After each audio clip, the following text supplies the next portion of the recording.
गोजरी जबान में अपडेट सुनिए।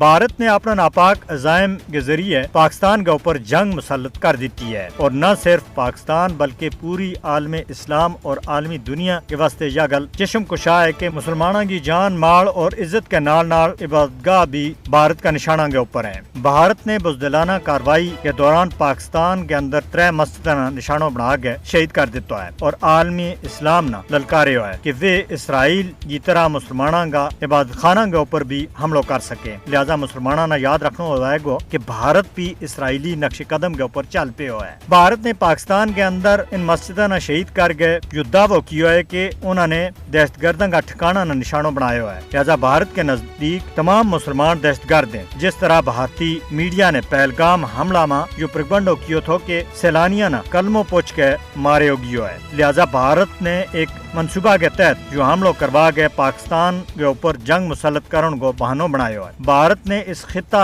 का अमन व अमान न खतरा के बीच काल देता है। लिहाजा आलमी अमन व अमान का अलमरदारा न भारत न इस जाहिरियत से रोकना वेगो वरना इस खिता की तबाही के वास्ते तैयार हो जानो है। पाकिस्तान ने बड़ी दीदा दलेरी के नाल भारतीय हमला को मौसर तरीका दे जवाब दे गए भारतीय नापाक अज़ाइम न खाक के बीच मिला देता है। इस वास्ते आलमी बरादरी ने चाहिए कि वे इस कशीदगी न रोकने के वास्ते अपनों किरदार अदा करें।